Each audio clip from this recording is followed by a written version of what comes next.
Political parties, representatives slowly filtering into the Results Operations Centre.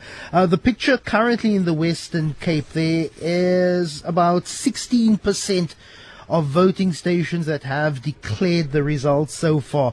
The Democratic Alliance still with a lead above 50%, 50.1%. The ANC currently sneaking into second position with 18.5% of the vote. The Patriotic Alliance showing impressive gains, particularly within the platteland of the Western Cape with 12.6%, but with only 16.7% of votes completely counted.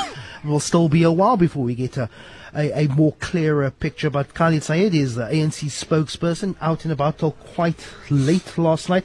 Currently, how are you appreciating the trend so far? The ANC still tracking to be the official opposition in the Western Cape?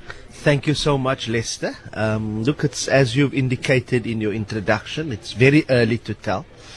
Not even 20% of the VDs have been counted as yet. And my sense is, and I'm sure it's your information as well, is that the bigger VDs have not been counted yet and have not been declared yet. So it's still too early to tell whether we'll be official opposition or whether we'll be part of government. But either way, as we've said from the very onset, ours is to serve the people of the Western Cape. In whatever capacity there is, the ANC will serve the people of the Western Cape over the next 5 years. I hate for you to answer a question about other political parties, but the Patriotic Alliance, the first real showing here in the Western Cape, they've been performing quite well, albeit in rural Western Cape. There are 3.3 million registered voters in this province. 2 million of them are in the Cape Metro, so that's where you want to see the bulk of your numbers. But the Patriotic Alliance doing fairly well in the platform. Most certainly, and look, that's not very surprising. If you looked at the election trend in the 2021 local government election, as well as the by-election results from 2021 up until now, the Patriotic Alliance has shown upward swing, particularly in the rural areas.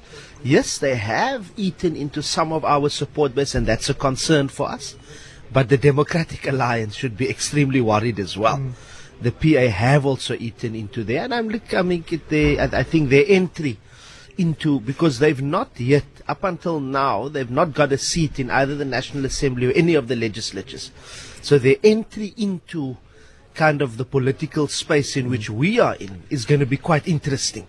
To see what kind of issues start coming up, to see the manner in which they engage, and we are hoping that it will be to the benefit of communities. Either way. Are you satisfied with your electoral message to voters here in the Western Cape? There has been a differential between the national message of the party and the provincial, because this is a province where the ANC has not governed in the last 15 years, in the Cape Metro that has not governed in the last 18 years. Also, you've not put up an individual, a face, a personality to galvanize that particular message. Didn't put up a premier candidate, but are you satisfied with the message that you've offered Western Cape? Look, I think we are. So we have focused a lot, yes, on the national message of let's do more together, or let's do better together, national manifesto. But I think it's good that you've pointed it out. We have had a provincial specific message,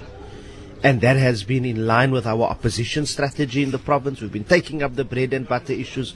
We've been holding the DA account, and we've also been saying what we've been able to do when we governed and how we'll build on that and how we'll modify that. So I'm glad. I think we've done well in terms of our provincial message, and people have been able to be attentive to that.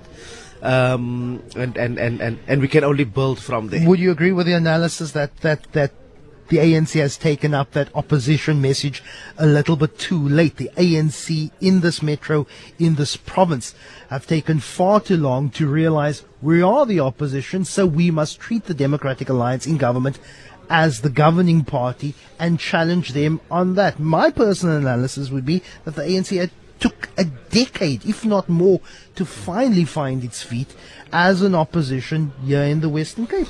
Most certainly, Lester, you make a very, very valid point, and it's a point that many of us as a generation have also noted. So if you look at it, when the ANC started being opposition in the province in 2009 and in the city in 2006, it took the ANC a very long time to realize that it's an opposition because it was used to governing. And then because you're governing nationally, you're playing in that kind of middle of the range space. But I must say, Lester, since 2019, and if you analyze the work done in the legislature, the ANC has come out more strongly as an opposition compared to the previous years. And that has intensified also since the election of this new Provincial Executive Committee last year. So we have, and we can only build from here. Plans for after results, if there is somewhat a mathematical way that you could build some sort of working partnership to possibly be part of a governing coalition, who would that likely to be with? Look, for now, Lester, we're still looking at the results and seeing what's possible. So we wouldn't have specifics as to who that will be with. Maybe talk to me tomorrow once about 90% of the results have been counted, and then we can have that conversation. Far too early. Just about 70% Yes. of votes actually counted here in the Western Cape Definitely. Province. Khalid Sayed, ANC spokesperson, really appreciate your time. Thank you very much, 26 Lester. minutes past 8 o'clock.